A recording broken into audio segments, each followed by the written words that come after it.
सो है गाइस, स्वागत है आपका एक बार फिर से आप ही के यूट्यूब चैनल में। और आज की इस वीडियो में बात करेंगे भी Indian renewable energy development agency limited को लेकर, यानी कि IREDA इरेडा। तो यहाँ पर आप लोग देखोगे भी स्टॉक में आज फिर से हमें करेक्शन देखने को मिली है और ये शेयर 102 रुपये के आसपास क्लोजिंग लेते नजर आया है और लगभग 1.5% के आसपास जो शेयर वो ऊपर के भाव से टूटा है।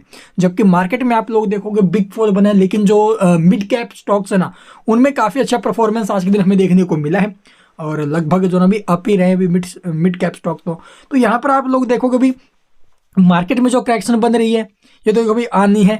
और ये करेक्शन क्यों आ रही है? क्योंकि भी देखो बजट से पहले ये बहुत ज़्यादा इंपॉर्टेंट थी और ये आएगी भी, ठीक है। और यहाँ से आप लोग देखो बजट के आसपास जो ना भी आपको ज़बरदस्त एक्शन में बताएंगे, मूवमेंट्स कैसे रहेंगे, कौन से स्टॉक्स जो ना भी आपको आई थिंक खरीदने चाहिए बजट से पहले, किस स्टॉक्स में जो ना भी अच्छा प्रॉफिट्स मिल सकता है, ठीक है। तो चलिए सबसे पहले देखते हैं भी यहाँ पर इसके कल के क्या कुछ मोमेंटम बनेंगे। गिरावट जो हो रही है देखो भी लॉन्ग टर्म निवेशकों तो घबराना नहीं है, शॉर्ट टर्म निवेशकों तो इसके जो भी लेवल्स वगैरह उसके ऊपर काम करते रहिए। तो चलिए सबसे पहले देखते भी इसका जो डाटा वगैरह है वो कैसा है और इसका कल के लेवल्स। वॉल्यूम 2,89,00,000 के आसपास की आई है। तो चलिए देखते हैं डाटा और चार्ट।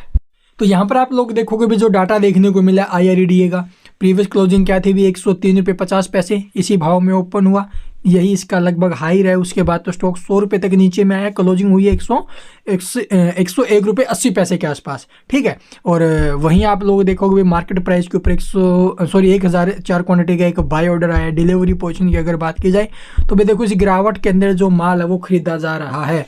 41% डिलीवरी उठी है, डिलीवरी ज़बरदस्त उठी है। और इस गिरावट के चलते आप लोग देखोगे अगर थोड़ी थोड़ी आपकी भी होल्डिंग है या फिर थोड़ा बहुत खरीद रहे हो नीचे के भाव से तो अच्छी बात है। चलिए अब देखते भी इसका चार्ट।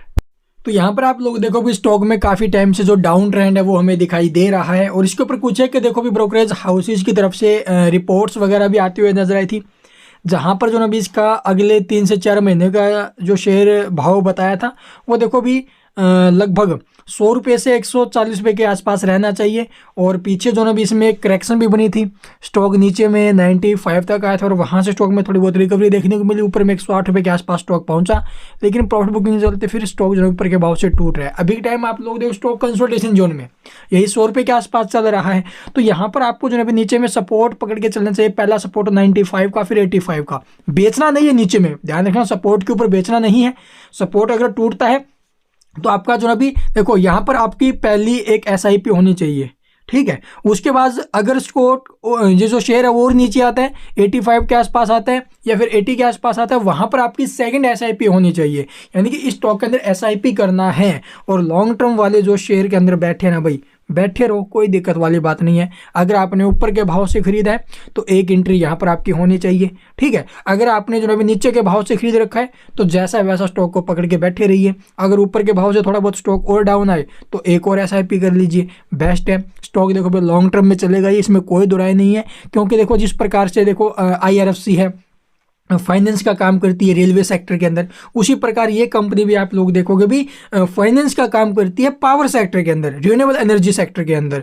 और गवर्नमेंट ही जो प्रोजेक्ट उनको भी फाइनेंस नहीं करती है, प्राइवेट प्रोजेक्ट्स को भी जो भी फाइनेंस करती है। सबसे बड़ी बात तो ये है, ठीक है। तो ये अपडेट्स हैं टोटल। ये इसका जो ना भी डाटा वगैरह मैंने आपको दिखा दिया है। ऊपर में पहला रेजिस्टेंस 108 रुपये 35 पैसे ब्रेक होकर सस्टेन करता है तो 115 से 120 रुपये तक के मूव स्टॉक में आ सकते हैं। और अभी Q3 के रिजल्ट्स भी आना है, रिजल्ट्स के बाद जो शेयर है वो आपको 130-40 रुपये तक के जो मूव है वो दिखा सकता है। बजट भी है भाई, देखो इवेंट्स बहुत बाकी हैं, इन शेयरों में मौका है। तभी तो देखो इसी प्रकार से डिलीवरी उठ रही है 40-50% के आसपास।